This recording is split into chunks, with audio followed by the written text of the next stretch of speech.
5 albañiles rompieron la pared equivocada. Uno quedó mudo para siempre. Los otros 4 relataron esto antes de desaparecer. Hay una razón por la que los albañiles nunca hablan de lo que encuentran bajo el cemento. Apaga las luces, sube el volumen. Esto empieza ahora. Roberto Méndez llevaba 19 años trabajando como maestro albañil en Cusco, Perú. Había demolido casonas del siglo XVII, restaurado templos incas, excavado cimientos en cementerios antiguos. Nunca le había pasado nada fuera de lo normal, hasta marzo de 2023. Ese mes lo contrataron para restaurar la iglesia de San Pedro, una construcción colonial de 1688. Al tercer día de excavación, su equipo encontró una losa de piedra enterrada bajo la sacristía. Tenía una cruz invertida grabada, pero con 7 puntas en lugar de 4. Cuando la levantaron, descubrieron un túnel vertical que descendía hacia la oscuridad, y desde el fondo escucharon algo subiendo, algo que raspaba las paredes, algo que llevaba 271 años esperando. Cusco, Perú, marzo de 2023. Roberto Méndez tenía 42 años, 19 años trabajando como maestro albañil. Había visto de todo en su profesión. Había demolido casonas del siglo XVII, restaurado templos incas, excavado cimientos en cementerios antiguos. Nada lo sorprendía, nada lo asustaba. Hasta ese día, los contrataron para una restauración en la iglesia de San Pedro, una construcción colonial de 1688. La estructura estaba cediendo por la humedad. Roberto y su equipo, 4 hombres en total, tenían que reforzar los cimientos del ala norte, sin dañar la estructura original. El primer día fue normal. Rompieron el piso de la sacristía, removieron las baldosas antiguas y empezaron a excavar. A medio metro de profundidad, encontraron lo esperado: piedra de río compactada, argamasa del siglo XVII. Nada fuera de lo común. Pero al tercer día, Julián, uno de los albañiles, golpeó algo que sonó hueco. No era roca, no era madera podrida, era algo diferente. Limpiaron la tierra con cuidado y apareció una losa de piedra rectangular, perfectamente tallada, con un símbolo grabado que ninguno reconoció: una cruz invertida, pero con 7 puntas en lugar de 4. ¿Qué hacemos, jefe?, preguntó Julián. Roberto debió detenerse ahí. Debió llamar al párroco, a un arqueólogo, a cualquiera. Pero la curiosidad pudo más. «Levántala», dijo, y cuando la levantaron, descubrieron que debajo de la losa no había tierra. Había un agujero, un túnel vertical que descendía hacia la oscuridad absoluta, y del que salía un olor a humedad y a algo más, algo dulzón, como carne pasada. Fue entonces cuando escucharon el primer sonido, un rasguño, lento, metódico, como si algo estuviera subiendo. Los 4 se quedaron paralizados, mirando ese agujero negro en medio de la sacristía, con las linternas de sus celulares apuntando hacia abajo, pero la luz no alcanzaba el fondo. «Es el viento», dijo Carlos, el más joven del equipo. «Solo es el viento pasando por alguna grieta». Pero Roberto sabía que no era el viento, porque el viento no hace pausas, y ese rasguño se detenía cada 3 segundos, como si algo estuviera descansando entre cada movimiento. Roberto les dijo que salieran, que avisaran al párroco, pero cuando intentaron poner la losa de vuelta en su lugar, no pudieron moverla. Pesaba lo mismo que antes, pero era como si algo desde abajo estuviera sosteniéndola. Entonces Julián hizo algo estúpido. Tiró una piedra pequeña por el agujero para calcular la profundidad. La escucharon caer, rebotar, y luego silencio. Contaron mentalmente: 1, 2, 3, 4, 5. Nada. demasiado profundo. Y justo cuando estaban por irse, la piedra salió disparada de vuelta, como si alguien la hubiera lanzado desde abajo. Golpeó el techo de la sacristía con tanta fuerza que dejó una marca. Corrieron hacia la salida, pero cuando llegaron a la puerta, estaba cerrada, con llave, desde afuera, y nadie más tenía acceso a ese sector de la iglesia. «Padre Gonzalo», gritó Roberto golpeando la puerta, «ábranos». Nada. Silencio absoluto del otro lado, como si el resto del mundo hubiera desaparecido. Fue Carlos quien lo notó primero. La temperatura había bajado brutalmente. Podían ver su aliento condensándose en el aire. Y estaban en Cusco, en pleno verano, con 28 grados afuera. Entonces el rasguño volvió, pero esta vez no venía desde el túnel. Venía desde las paredes, desde las 4 paredes simultáneamente, como si algo estuviera rodeándolos, moviéndose dentro de la estructura misma de la iglesia. Julián agarró su celular para llamar a la policía, pero no había señal. Ninguno de ellos tenía señal, y las baterías estaban descendiendo a velocidad imposible, del 87% al 43% en menos de un minuto. «Esto no está pasando», susurró Carlos. «Esto no está pasando». Y entonces las marcas aparecieron. Surgieron en las paredes de piedra, como si alguien las estuviera tallando con un cincel invisible. 3 líneas verticales, profundas, paralelas, exactamente iguales a las que se ven cuando un animal salvaje araña algo con sus garras. Solo que estas marcas tenían 7 líneas, no 3, no 5, 7, como las 7 puntas de la cruz invertida que habían visto en la losa. De repente, el túnel comenzó a emanar un sonido, bajo, vibrante, como un cántico gregoriano, pero al revés. Las palabras en latín sonaban distorsionadas, pronunciadas desde el final hacia el principio, y justo cuando Roberto pensó que se volverían locos, Carlos señaló hacia el fondo de la sacristía. ¿Quién es ese? Había una figura, de pie, junto al túnel. No había estado ahí antes. No habían escuchado pasos. Simplemente apareció.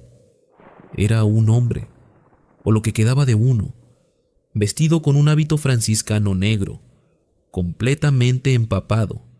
Su rostro estaba cubierto con una máscara de hierro oxidado, de esas que usaban en la Inquisición para castigar herejes. Y lentamente, muy lentamente, levantó su mano derecha y señaló hacia el túnel, como invitándolos a bajar. «¡No!», gritó Roberto. «¡Rompan la puerta!». Los 4 se lanzaron contra la puerta de madera antigua. Una vez, 2 veces. A la tercera, cedió, y cayeron al pasillo exterior. Cuando se voltearon para mirar hacia adentro, la figura había desaparecido. El túnel seguía abierto, y sobre la losa, grabado con algo que parecía sangre fresca, había un mensaje en latín: «Qui aperuit non claudet». El que abrió no podrá cerrar. Salieron corriendo de esa iglesia como si el demonio mismo los persiguiera.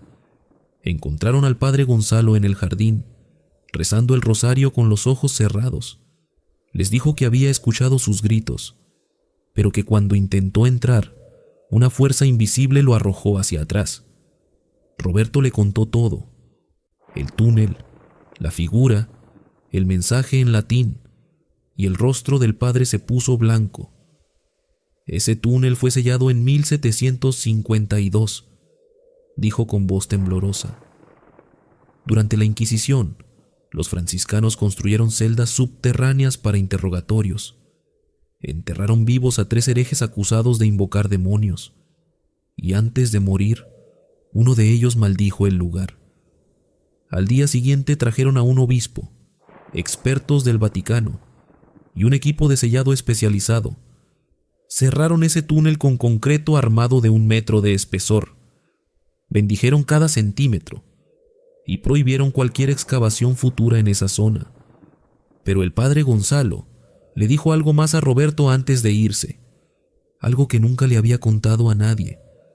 Cuando intenté entrar para ayudarlos, susurró el sacerdote, vi a alguien del otro lado del vidrio de la puerta, una figura con máscara de hierro. Me miró directamente y me dijo algo en latín. Yo no entendí qué, pero cuando lo busqué después, descubrí su significado. ¿Qué dijo?, preguntó Roberto. El padre cerró los ojos.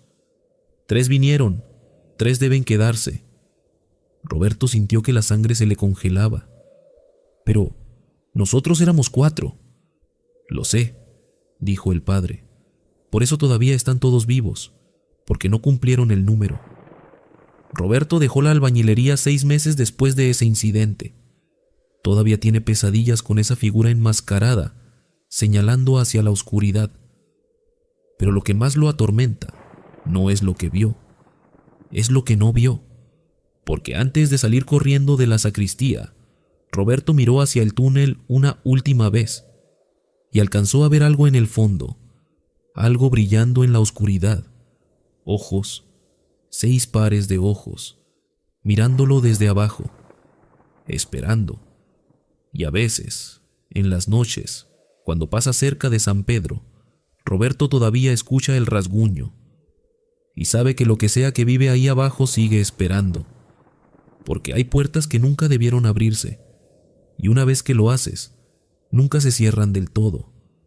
Y aunque sellaron el túnel con 1 metro de concreto, aunque lo bendijeron, aunque prohibieron excavaciones, Roberto sabe la verdad, que el concreto puede detener a los vivos, pero no puede detener a los que murieron pidiendo venganza, y que los 3 herejes enterrados, vivos en 1752, siguen ahí abajo, esperando que alguien más abra la puerta para poder salir y cumplir la maldición.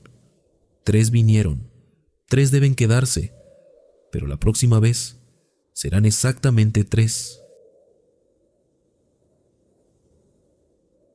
Hola Miguel, buenas noches. Mi nombre es Antonio, tengo 38 años y soy maestro de obra aquí en la Ciudad de México. Llevo 16 años en este oficio, trabajando principalmente en reformas de edificios antiguos del centro histórico. He restaurado construcciones de principios del siglo XX. He derribado paredes que llevaban décadas en pie. He descubierto pasadizos olvidados y habitaciones selladas. Pero nunca ni había sentido que una pared me estuviera observando. Esto pasó en el invierno del 2022. Me contrataron para remodelar un edificio de departamentos en la colonia Roma. Era una construcción de 1920, 5 pisos de altura, con esa arquitectura clásica de la época del Porfiriato. El proyecto era simple: convertir 2 departamentos antiguos en uno solo, derribando la pared que los separaba. El departamento estaba en el 3er piso. Cuando entré por primera vez, noté algo extraño. Hacía frío, un frío húmedo, antinatural, que no se correspondía con la calefacción que funcionaba perfectamente en el resto del edificio. La dueña, una señora mayor llamada Dolores, me mostró la pared que debía demoler. Era gruesa, de ladrillo macizo, con papel tapiz floral amarillento que se desprendía en tiras. ¿Cuánto tiempo llevan estos departamentos separados?, le pregunté. Desde que tengo memoria, respondió ella, sin mirarme a los ojos. Mi madre vivía aquí cuando yo era niña. Esa pared siempre ha estado ahí. Algo en su tono me incomodó, pero no le di importancia. Comencé el trabajo al día siguiente. Era lunes por la mañana. Llegué temprano, solo con mi ayudante, un muchacho joven llamado David, que llevaba apenas 6 meses trabajando conmigo. Preparamos las herramientas: martillo neumático, palancas, carretillas para los escombros.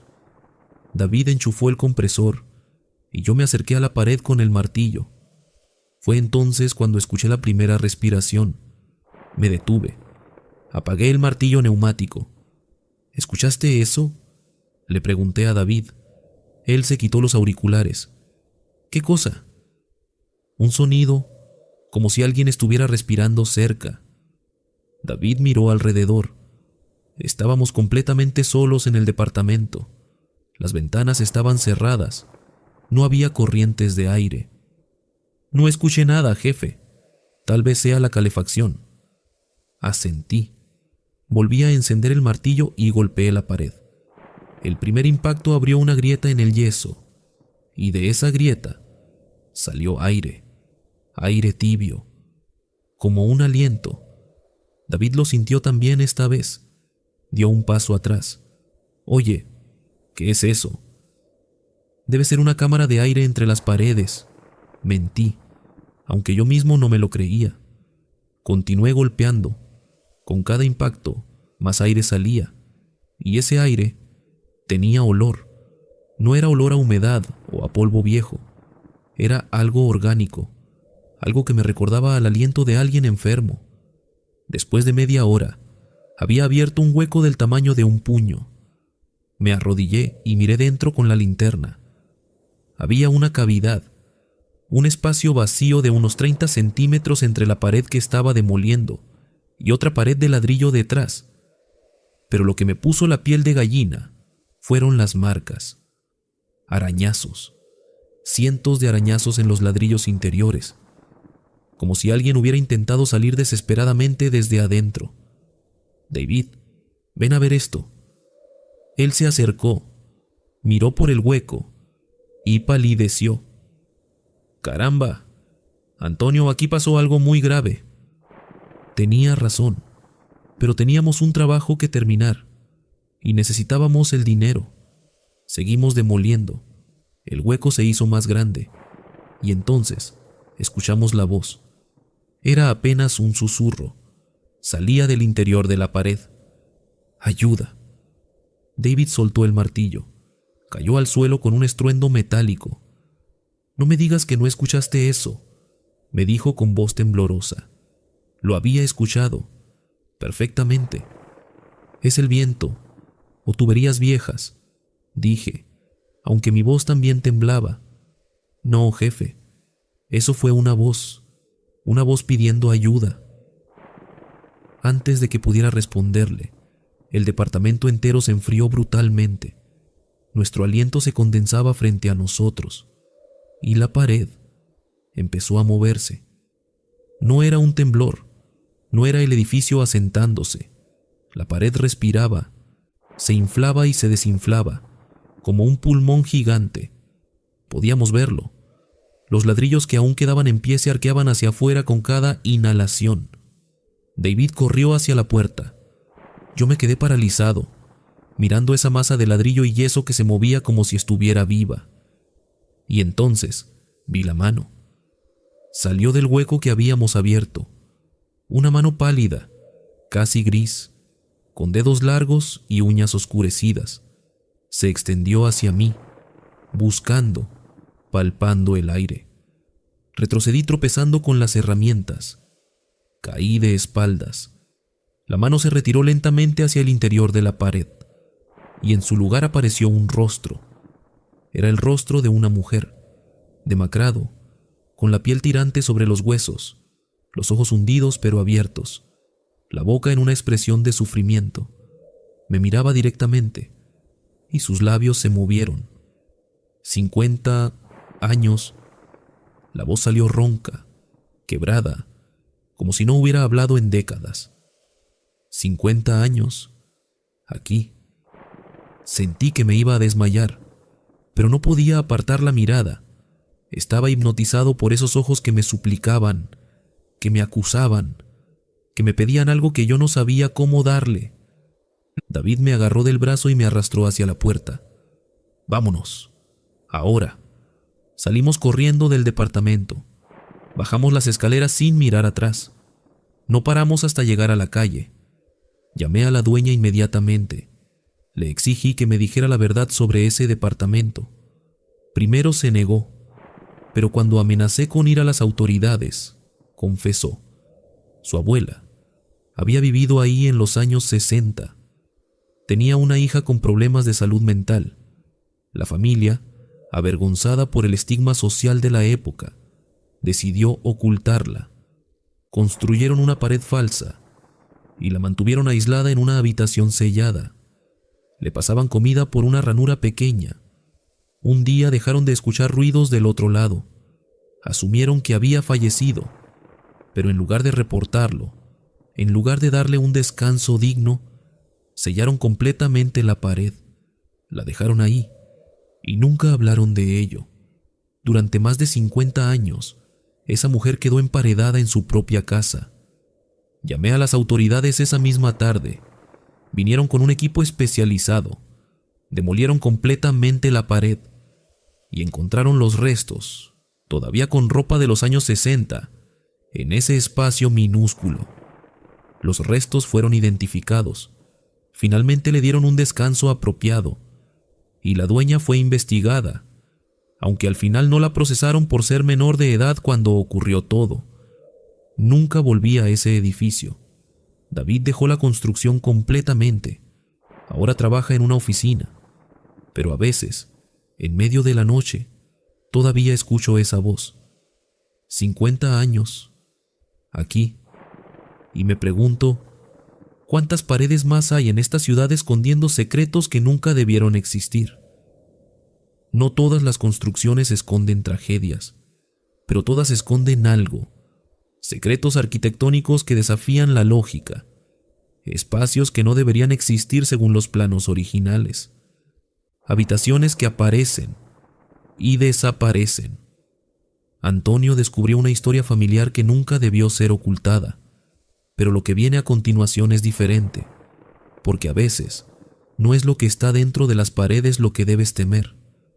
A veces es lo que está debajo, y lo que un grupo de trabajadores encontró bajo los cimientos de una iglesia colonial en Puebla cambiará todo lo que crees saber sobre lo que se oculta bajo nuestros pies.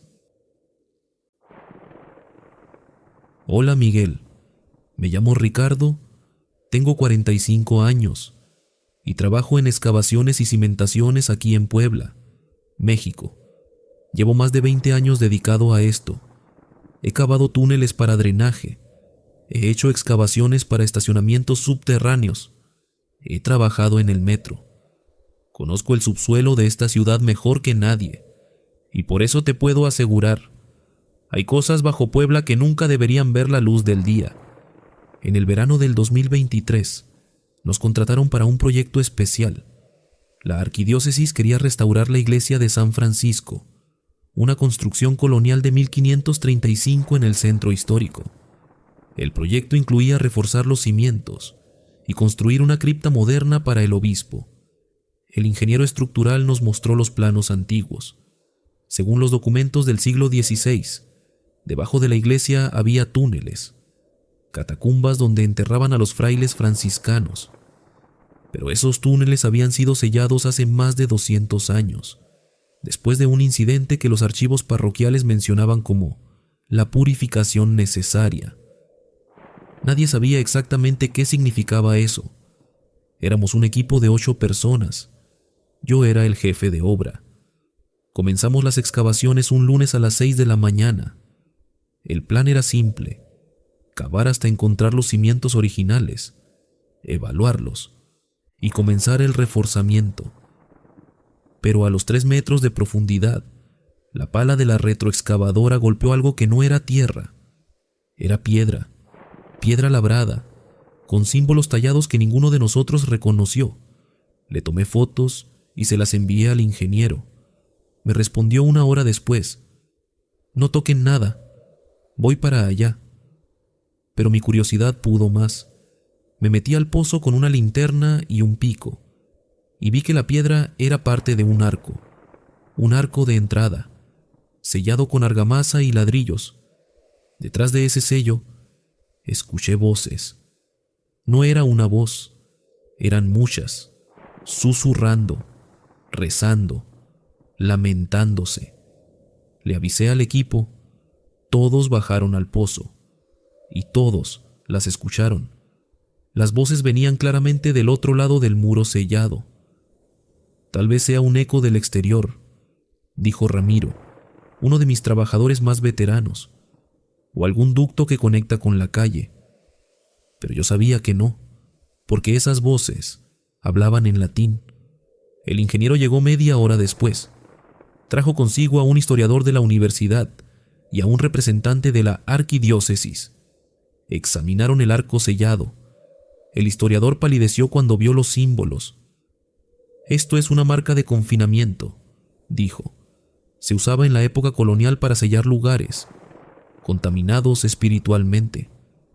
«¿Qué significa eso?», pregunté. Él no respondió. Solo miró al representante de la iglesia, que asintió lentamente. «Necesitamos abrirlo», dijo el ingeniero. «No podemos reforzar los cimientos sin saber qué hay ahí abajo». Esa noche, el obispo nos dio permiso, pero con una condición. Un sacerdote debía estar presente durante la apertura. Al día siguiente, a las 8 de la mañana, comenzamos a romper el sello. El padre Sebastián, un sacerdote mayor, estuvo con nosotros todo el tiempo. Rezaba en voz baja mientras trabajábamos.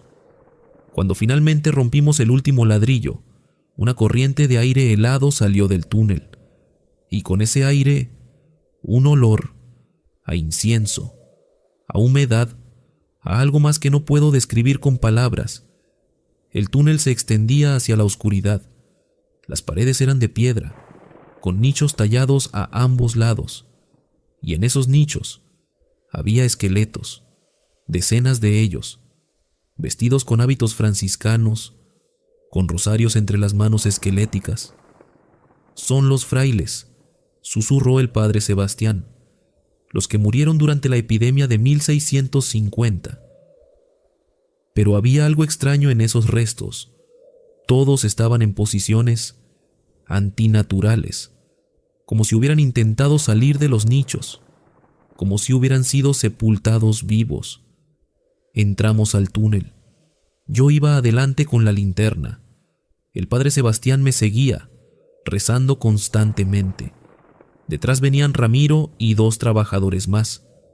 Caminamos unos 50 metros hacia el interior.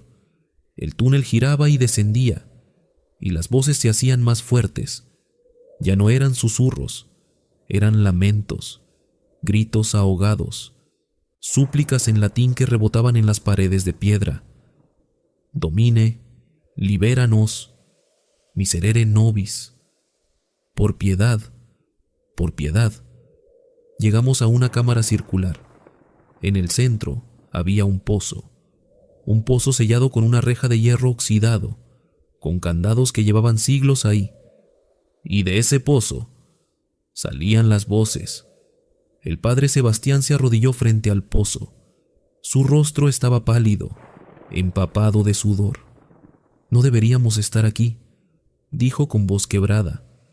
«Esto fue sellado por una razón». «¿Qué hay ahí abajo, padre?», pregunté.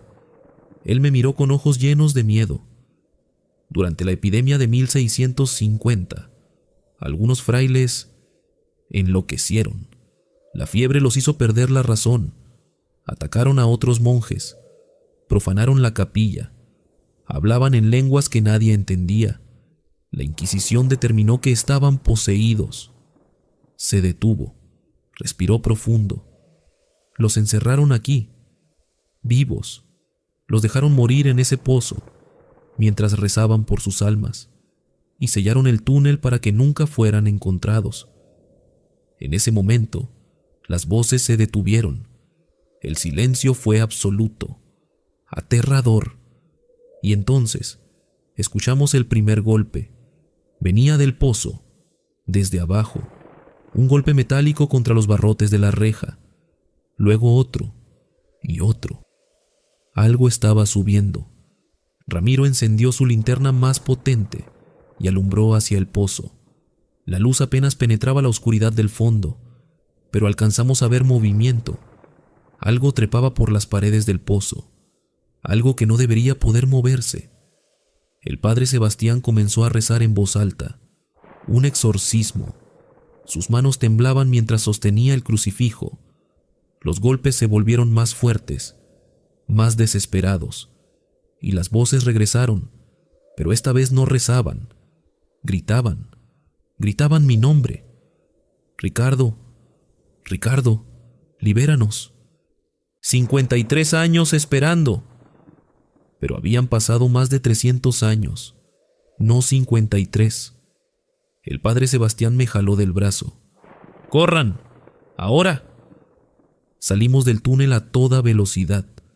Los golpes nos seguían, el sonido de metal raspando contra piedra, de pasos que no eran humanos, de voces que nos perseguían por el pasadizo. Cuando finalmente salimos al pozo de excavación, el padre Sebastián ordenó sellar el túnel inmediatamente. Esa misma noche, trajeron toneladas de concreto y cerraron completamente la entrada. El obispo canceló el proyecto de la cripta. Modificaron los planos para reforzar los cimientos desde afuera, sin tocar el subsuelo. Nadie habló oficialmente de lo que encontramos. El informe técnico solo mencionó inestabilidad geológica. Pero todos los que estuvimos ahí sabemos la verdad. El padre Sebastián dejó la parroquia un mes después. Me dijo antes de irse: hay cosas que Dios permite que permanezcan ocultas, no como castigo, sino como protección, para ellos y para nosotros. A veces, cuando paso frente a la iglesia de San Francisco, me detengo, pongo la mano sobre el suelo y juro que puedo sentir vibraciones, golpes que vienen desde muy abajo, porque hay cosas bajo esta ciudad que siguen esperando, que siguen golpeando las puertas que los separan de nosotros, y rezo para que esos sellos nunca se rompan. 3 historias, 3 descubrimientos, 3 puertas abiertas a lo que debió permanecer oculto. Héctor encontró un alma atrapada por décadas. Antonio liberó a una mujer olvidada por su propia familia. Y Ricardo se enfrentó a algo que la iglesia misma decidió enterrar hace siglos. Pero hay una pregunta que todas estas historias comparten. ¿Qué pasa cuando los muertos no pueden descansar? Cuando el sufrimiento es tan grande que trasciende el tiempo mismo. Las próximas 2 historias responderán esa pregunta de maneras que nunca imaginaste. Porque no siempre son los muertos quienes nos acechan. A veces, somos nosotros quienes los despertamos. ¿Qué tal, Miguel? Soy Fernando. Tengo 33 años y trabajo en demoliciones aquí en Monterrey, Nuevo León. Llevo 11 años en este negocio. He derribado bodegas industriales, fábricas abandonadas, edificios completos. Mi trabajo es destruir para que otros puedan construir de nuevo. Pero hace 2 años, descubrí que a veces es mejor no destruir ciertas cosas. En marzo del 2024, nos contrataron para demoler un edificio de departamentos en la colonia Obispado. Era una construcción de los años 70, abandonada desde 2010. 15 pisos de concreto agrietado, ventanas rotas, grafiti por todas partes. El lugar perfecto para un proyecto de vivienda nueva. El contrato era simple: derribar todo, limpiar el terreno. Teníamos 3 semanas para terminarlo. Mi equipo y yo comenzamos por los pisos superiores. Como siempre, es más seguro trabajar de arriba hacia abajo en demoliciones. Llevábamos una semana avanzando sin problemas. Cuando llegamos al 8º piso, ese piso era diferente. Todos los departamentos estaban abiertos, destruidos por vándalos y el tiempo, excepto uno, el departamento 804. La puerta estaba sellada, no con candado, estaba emparedada. Alguien había construido una pared de ladrillo tapando completamente la entrada. ¿Por qué harían esto?, preguntó Lucas, mi ayudante. Ni idea, pero tenemos que derribarlo de todas formas. Rompimos la pared con el martillo neumático, y cuando la puerta quedó expuesta, vimos algo extraño. Tenía un letrero pintado a mano. Decía: no abrir, por favor, no abrir. Lucas se rió nervioso. Parece película de terror. Yo no me reí, porque debajo de esas palabras había una fecha: 15 de agosto de 1987. Abrimos la puerta. El departamento estaba intacto. Muebles de los 80 cubiertos de polvo, cortinas descoloridas, hasta había platos sucios en el fregadero. como si alguien se hubiera ido deprisa y nunca regresara. Pero lo más extraño estaba en la recámara principal, un espejo de cuerpo completo, cubierto completamente con sábanas blancas amarillentas por el tiempo, y alrededor del espejo, velas, docenas de velas consumidas, derretidas sobre el piso. «Esto está muy raro», dijo Lucas, dando un paso atrás. Tenía razón, pero mi curiosidad pudo más. Me acerqué al espejo cubierto. «No lo hagas, jefe», me advirtió Lucas. «Lo que sea que cubrieron ahí, lo hicieron por algo». Pero ya estaba jalando la sábana. La tela se deshizo en mis manos, convertida en polvo por el paso de los años, y el espejo quedó expuesto. Era un espejo antiguo, con marco de madera tallada. El cristal estaba empañado, cubierto por una capa de suciedad de décadas. Me acerqué para limpiarlo con la manga, y entonces vi mi reflejo, pero no estaba solo. Detrás de mí, en el espejo, había alguien más, una figura de pie en la puerta de la recámara, una mujer con un vestido blanco. Me giré de inmediato. No había nadie ahí. La puerta estaba vacía. Lucas me miraba confundido desde el pasillo. «¿Qué pasa?», preguntó. «¿No viste a alguien entrar?». «No hay nadie más aquí, jefe. Solo nosotros dos». Volví a mirar el espejo.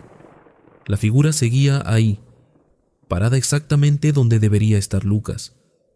Pero en el reflejo no era Lucas. La mujer me miraba directamente.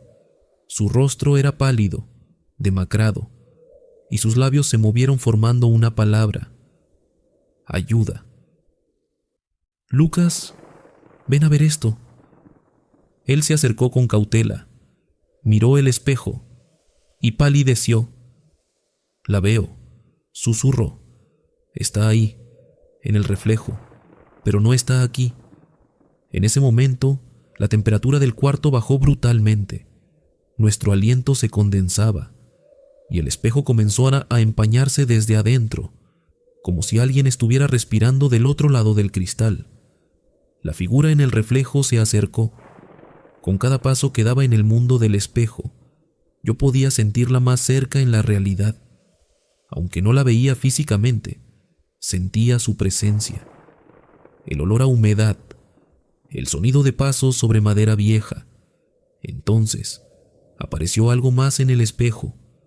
Detrás de la mujer, una sombra enorme, deforme, que se arrastraba hacia ella. La mujer en el reflejo gritó sin sonido.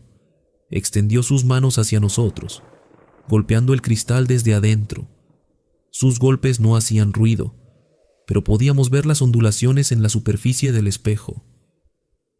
«Tenemos que sacarla», dije sin pensar. «¿Sacarla? ¿Estás loco? Vámonos de aquí». Pero no podía irme. Esa mujer estaba atrapada y llevaba décadas pidiendo ayuda. Busqué en el departamento. En un cajón de la sala encontré un diario viejo. Las páginas estaban amarillentas, la tinta corrida en algunas partes. Comencé a leer. Era el diario de un hombre llamado Roberto Sánchez. El último registro era del 14 de agosto de 1987. Mi esposa Ana lleva 3 días atrapada. Intenté el ritual que me enseñó el brujo, pero solo logré encerrarla más. Ella está del otro lado del espejo. Puedo verla. Puedo oírla gritar, pero no puedo tocarla. Y esa cosa que la persiguió dentro del espejo, sigue ahí. Mañana sellaré el departamento. Nadie más debe entrar. Nadie debe ver este espejo, porque si lo rompen, si alguien rompe el cristal, esa cosa saldrá también. Perdóname, Ana. Perdóname». «No podemos romper el espejo», dije, mostrándole el diario a Lucas. «Entonces, ¿qué hacemos?». Pensé rápido. Recordé algo que mi abuela me había enseñado cuando era niño. Ella decía que los espejos son puertas, y que toda puerta tiene 2 lados. «Necesitamos voltear el espejo», dije. Entre los dos, con mucho cuidado, giramos el espejo hasta que quedó dando hacia la pared. La parte trasera estaba cubierta de símbolos dibujados con carbón, símbolos de protección. Y entonces escuchamos una voz, débil, pero real. No en el espejo, en el cuarto. Gracias. Una brisa cálida recorrió la habitación. El frío desapareció, y cuando volvimos a voltear el espejo, estaba vacío. Solo nuestros reflejos. No demolimos ese departamento ese día. Llamé al contratista y le expliqué que necesitábamos investigar la propiedad. Él no estuvo contento, pero aceptó. Investigué por mi cuenta. Encontré registros de que Roberto Sánchez había vivido ahí hasta 1987. Después de esa fecha, nunca se volvió a saber de él. El departamento quedó abandonado y eventualmente el edificio completo fue desocupado. Contraté a un especialista en lo paranormal. Vino, revisó el espejo y lo retiró con todas las precauciones. Lo llevó a un lugar seguro donde, según me dijo, entidades atrapadas pueden ser liberadas apropiadamente. 3 días después, tuve un sueño. Soñé con una mujer de vestido blanco, pero esta vez sonreía. Me dio las gracias y desapareció en una luz cálida. Cuando desperté, había un mensaje en mi teléfono de un número desconocido. Solo decía: Ana María Sánchez descansa en paz. Gracias por liberarla.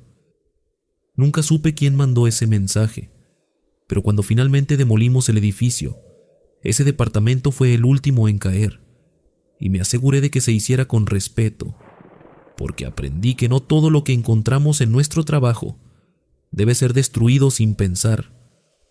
A veces, encontramos almas que solo necesitan ser liberadas, y a veces tenemos la oportunidad de hacer lo correcto. 4 historias, 4 trabajadores, 4 encuentros con lo imposible. La 5ª historia no habla de liberar a los muertos, ni de sellar lo oscuro, ni de escapar del horror. Habla de algo peor, de cuando los muertos deciden quedarse y convertir tu vida en un infierno del que no puedes escapar. Prepárate, porque esta última historia te perseguirá mucho después de que termine este video. Mi nombre es Sebastián, tengo 40 años y soy supervisor de construcción aquí en Guadalajara, Jalisco. Llevo 18 años trabajando en edificios de altura, torres de oficinas, condominios, hoteles. He supervisado proyectos de hasta 30 pisos.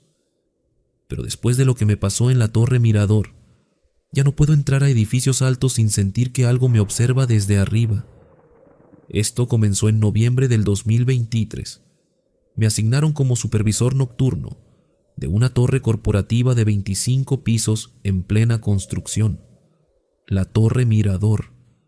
El turno de noche era necesario porque los acabados tenían que avanzar rápido y trabajar con menos calor ayudaba. El edificio estaba prácticamente terminado. Solo faltaban detalles: pintura, instalación de alfombras, ajustes de iluminación. Mi trabajo era recorrer cada piso, verificar el progreso del equipo, reportar problemas. Era un trabajo sencillo, tranquilo, hasta que descubrí el piso 13. Oficialmente, el edificio no tenía piso 13. Como muchas torres modernas, pasaban del 12 al 14 por superstición. El botón del elevador marcaba 11, 12, 14, 15, sin 13. Pero una noche, mientras revisaba los planos estructurales, noté algo extraño. Las medidas no cuadraban. Entre el piso 12 y el 14 había una discrepancia de altura, casi 4 metros de diferencia. Le pregunté al ingeniero jefe al día siguiente. Es un piso técnico, me explicó. Solo tiene ductos de ventilación y cableado. No es accesible. Entonces, ¿cómo le dan mantenimiento? Se quedó callado por un momento. Hay una escalera de servicio, pero está sellada. No deberías necesitar entrar ahí. Debí haberle hecho caso. Debí haber dejado las cosas así. Pero esa noche, durante mi ronda de las 2 de la mañana, encontré la puerta. Estaba en el hueco de las escaleras de emergencia, entre el piso 12 y el 14. Una puerta de metal sin identificación, sin letrero, solo un candado industrial. El candado estaba abierto, colgando de la manija. Alguien había entrado. Tenía que verificar. Si había trabajadores ahí sin autorización, era mi responsabilidad sacarlos. Abrí la puerta. Una escalera descendía hacia la oscuridad. Escalones de concreto sin terminar. Paredes de obra gris. Encendí mi linterna y bajé. La escalera giraba y seguía bajando, mucho más de lo que deberían ser 4 metros. Conté los escalones, 20, 30, 40 escalones. Eso no tenía sentido. Finalmente llegué a un pasillo, largo, estrecho, con puertas a ambos lados, puertas de oficina, con números. El piso 13 existía y era enorme. «¿Hola?», grité. «¿Hay alguien aquí?». Mi voz rebotó en las paredes. Silencio total. Pero entonces escuché pasos. Venían del fondo del pasillo. Pasos lentos, arrastrando los pies. «Identifíquese», dije con voz firme. «Este es un área restringida». Los pasos se detuvieron y una voz respondió: «Sebastián». Era mi nombre, dicho por una voz que reconocí de inmediato. Era la voz de mi padre, que había muerto hace 5 años. Sentí que se me erizaba cada centímetro de piel. La linterna me temblaba en la mano. «Eso no es posible», susurré. «Sebastián, sube», dijo la voz, pero ya no venía del pasillo. Venía de arriba, de las escaleras por las que había bajado. Me giré. Al pie de las escaleras había una figura, un hombre de pie en la oscuridad. No podía ver su rostro, pero su silueta era idéntica a la de mi padre. La misma postura encorvada de sus últimos años, la misma forma de estar de pie. «Papá», dije sin pensar. La figura subió un escalón, luego otro. Se acercaba lentamente. «Sube conmigo, hijo. Tenemos que hablar». Una parte de mí quería correr, pero otra parte, la parte que nunca pudo despedirse apropiadamente de mi padre, quería acercarse. Quería creer que de alguna forma era real. Subí un escalón, luego otro. La figura también subía, manteniéndose siempre a la misma distancia. Cuando llegué al rellano entre escaleras, la figura ya estaba arriba, esperándome. Subí más rápido, desesperado por alcanzarla, pero cada vez que llegaba a donde estaba, ya había subido más. Y entonces me di cuenta de algo aterrador. Llevaba subiendo mucho tiempo, demasiado. Debería así haber llegado al piso 12 hace rato, pero las escaleras seguían, y seguían, y seguían. Miré hacia abajo, solo oscuridad. Miré hacia arriba. La escalera se perdía en las sombras. «¿Dónde estoy?», grité. La figura se detuvo. Lentamente, muy lentamente, se giró hacia mí y vi su rostro. Era mi padre, exactamente como lo recordaba, excepto por los ojos. Tenía cuencas vacías, negras, profundas como pozos. «Ya no puedes salir, Sebastián», dijo con la voz de mi padre. «Nadie que baja al 13 puede salir. Todos nos quedamos aquí, subiendo, eternamente, buscando la salida que nunca llega». Detrás de él aparecieron más figuras, docenas de ellas, hombres y mujeres con ropa de diferentes épocas, algunos con uniformes de construcción antiguos, otros con ropa de oficina, todos subiendo las escaleras sin fin. «Únete a nosotros», dijeron al unísono. «Sube con nosotros. Sube para siempre». Entré en pánico. Bajé corriendo, tropezando en los escalones, cayendo, levantándome, corriendo más. Las voces me perseguían. «No puedes bajar, solo puedes subir». El 13 nunca te deja ir. Sube, sube, sube. Vi una luz abajo, una puerta abierta. Me lancé hacia ella con todas mis fuerzas y caí al pasillo del piso 12. La puerta se cerró de golpe detrás de mí. Me quedé tirado en el suelo, respirando como si hubiera corrido un maratón. Uno de los trabajadores me encontró. «Jefe, ¿está bien? Lleva horas desaparecido. Son casi las 6 de la mañana». Habían pasado 4 horas, pero para mí solo habían sido minutos. Revisé la puerta del piso 13. Estaba sellada con soldadura. El candado nunca había estado abierto. Tenía óxido de años sin tocarse. Renuncié esa misma mañana. No me importó perder el contrato. No me importó la paga. No podía quedarme ni un minuto más en ese edificio. Investigué después. Encontré reportes antiguos de la construcción original, de hace 40 años. Hubo un accidente durante la edificación. 7 trabajadores murieron cuando un piso completo colapsó. El piso 13. La constructora decidió sellar ese nivel. Nunca lo repararon. Nunca lo documentaron.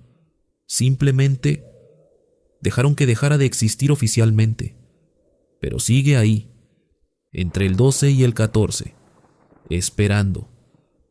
A veces, cuando paso cerca de la torre mirador, miro hacia arriba. Cuento los pisos desde abajo y juro que puedo ver luces en ventanas que no deberían existir, sombras moviéndose en un piso que no está en ningún plano. Y lo peor de todo, a veces, en medio de la noche, siento el impulso de regresar, de bajar esa escalera de nuevo, como si algo ahí abajo me estuviera llamando, recordándome que no terminé de subir, y tengo miedo de que algún día no pueda resistir la llamada, y cuando baje esa escalera otra vez, ya no podré volver a salir. 5 albañiles, 5 descubrimientos bajo el concreto que se niegan a ser olvidados. ¿Tienes tu propia historia? Déjala en los comentarios o envíala al correo en pantalla. Tu historia podría ser la próxima. Esto fue Noctaris. Que la noche los proteja.